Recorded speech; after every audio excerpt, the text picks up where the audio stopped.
بسم اللہ الرحمن الرحیم. کہ ہمارے اس دور میں لوگ دین کے بارے میں جو بات کرتے ہیں تو لوگوں کو جو ہمارے بچوں کے سوال ہیں، ینگ جنریشن کے سوال ہیں، لوگوں کے ورکنگ پروفیشنلز کے سوال ہیں، اصل میں یہ صورتحال سمجھنے کی ضرورت ہے کہ ان لوگوں کو دین کی تعلیم ٹھیک سے دی نہیں گئی، اور ان کی غلطی نہیں ہے. اگر آپ پاکستان کا جائزہ لیں، انڈیا کا جائزہ لیں، بنگلہ دیش کا جائزہ لیں، مسلمان ممالک کا کہیں بھی جائزہ لے لیں، ہماری دینی تعلیم کیا ہے؟ ہماری دینی تعلیم میں کچھ صورتیں یاد کر لو، یہ سیرت کے جو 2-3 جو مارکے ہیں، غزوے ہیں، ان کے قصے یاد کر لو، یہ 10ویں جماعت میں امتحان پاس کر لو، بس وہ پاس کرنے کی دیر ہے، پھر اس سے کیا تعلق ہے تمہارا؟ 2-3 صورتیں یاد کر لو، مولوی صاحب کو زبردستی گھر پہ بلا کے ایک دفعہ قرآن پڑھا لو، ایک دفعہ ایک جلد سے دوسری جلد تک، یہاں آخر تک جب آپ نے مکمل کر لیا قرآن تو آپ قرآن سے گریجویٹ ہو گئے. اب اس سے واسطہ کرنے کی کوئی ضرورت نہیں، اب یہ صرف جنازے کے ٹائم پہ کام آئے گا.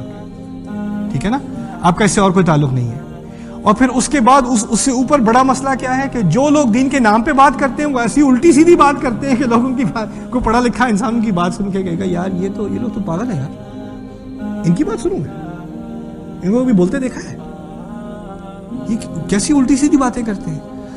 اصل میں ہوا یہ ہے کہ جو پڑھا لکھا طبقہ ہے نا ہماری سوسائٹی کا، ان کے دماغ میں اب یہ بات بیٹھ چکی ہے کہ جو لوگ دین کی بات کرتے ہیں وہ عقل کی بات نہیں کرتے، اور کافی حد تک ان کی یہ تنقید صحیح ہے. ہماری سوسائٹی میں بہت سارے لوگ ایسے ہیں، بہت ساری مثالیں ایسی ہیں، لوگوں نے دین کے بارے میں ایسی الٹی سیدھی باتیں کی ہیں، ممبر پہ کھڑے ہو کے بڑے بڑے جلسوں میں ایسی باتیں سننے کو ملتی ہیں. میں کبھی کبھار مجھے کامیڈی کا خاص شوق ہے، تو جب میں امی کے گھر جاتا ہوں تو ان کو پاکستانی چینلز دیکھنے کا شوق ہے، میں دینی چینل میں دیکھتا ہوں، مجھے اس سے بڑی اچھی کامیڈی ملتی ہے.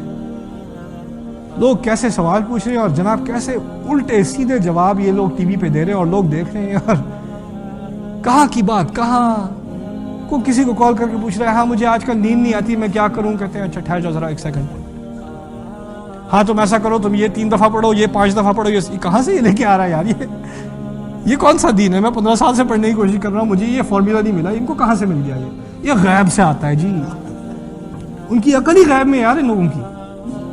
اور جب ان لوگوں کو آپ دیکھو گے بار بار تو کسی بھی عقل مند انسان کی دماغ میں آئے گا میرا اس دین سے کیا تعلق یار، ان لوگوں سے میں کیا کروں، اس سے میرا کوئی واسطہ نہیں ہے، نہ میں ان سے کوئی واسطہ کرنا چاہتا ہوں، میں تو ان کو بلیم بھی نہیں کرتا.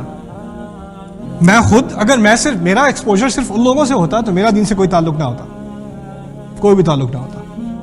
میں تو بڑا فارچونیٹ ہوں، جب میں کالج میں تھا میں بالکل دین سے میرا بالکل کوئی واسطہ نہیں تھا. جب میں کالج میں تھا مجھے کچھ ایسے لڑکوں سے ملاقات ہوئی، کچھ ایسے دوستوں سے ملاقات ہوئی جو مجھ سے کہیں زیادہ ذہین تھے اور مجھ سے کہیں زیادہ دیندار تھے، اور جب وہ اپنے دین کی طرف آئے تھے تو عقلی طور پر آئے تھے. ان کے لیے صرف دین ایک روحانی شے نہیں تھی، ایک عقلی چیز تھی. روحانیت اور عقلیت دونوں ایک ساتھ تھیں. اور جب میں نے اس چیز کو دیکھا، میں نے کبھی دیکھا نہیں تھا، میں نے تو سوچا نہیں تھا کبھی عقل مند لوگ بھی دیندار ہوتے ہیں، سوچنے سمجھنے والے بھی دیندار ہوتے ہیں. یہ لوگ اس کے تو 4.0 GPA، top of his class, masters degree, اتنی اچھی تعلیم، اتنا اچھا کریئر، اور یہ بھی 5 وقت کی نماز پڑھتا ہے. یہ کیوں نماز پڑھتا ہے؟ میرے دماغ میں سوال یار یہ تم نماز کیوں پڑھتے ہو؟ تم تو پڑھے لکھے ہو، اور آپ لوگ میں سے بھی کچھ جاتے ہیں یہاں امریکہ میں رہنے، آپ پاکستان جاتے ہیں، آپ کے کزن آپ سے کیا پوچھتے ہیں؟ یار تم نماز پڑھ رہے ہو، تم تو امریکہ سے آئے ہو، تم کیا نماز پڑھ رہے ہو؟ باقی سب مزے میں بیٹھے کھا رہے ہیں ریسٹورینٹ میں، اذان ہو رہی ہے، وہاں تو کہتے ہیں اذان بج رہی ہے، ٹھیک ہے نا، اور آپ اٹھ کے نماز پڑھیں کہ دیکھو ذرا یہ مولوی صاحب آئے ہیں نماز پڑھنے. اب نماز مذاق بن چکی ہے اس سوسائٹی میں. اندازہ کرو کتنا زوال ہے اس مسلمان امت کا. اور اس میں آپ ان لوگوں کی طرف ہی صرف انگلی مت اٹھائیں جو نماز نہیں پڑھتے. وہ یہاں تک پہنچے کیسے؟ یہ کون سی تعلیم کی کمی تھی؟ یہ کون سی ذمہ داری تھی جن لوگوں نے دین سکھانا تھا انہوں نے کیا الٹی سیدھی بات سکھانی شروع کر دی؟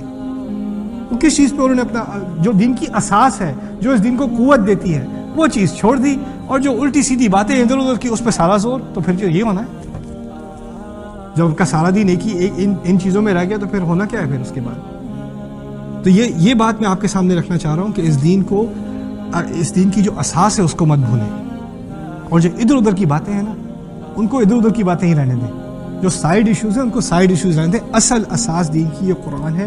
قرآن پر جب انسان ہماری امت واپس آئے گی تو ہمارا کانفیڈنس اس دین میں اور ہماری ایتھکس، ہماری مورالٹی، ہمارا کردار، ہمارے اخلاق، سب چیزیں واپس آ جائیں گی ایک دفعہ اللہ تعالیٰ کا کلام ہمارے دلوں میں تو اترا ہے۔ اللہ تعالیٰ اس کلام کو ہمارے دل و دماغ کو اس کلام کے ذریعے روشن کرے، اور اللہ تعالیٰ ہمیں اور ہمارے آنے والی نسلوں کو اس قرآن کی زندہ مثال بنائے۔ بارک اللہ لی ولکم فی القرآن الحکیم ونفعنی وإیاکم بالآیات وذکر الحکیم۔ والسلام علیکم ورحمۃ اللہ وبرکاتہ۔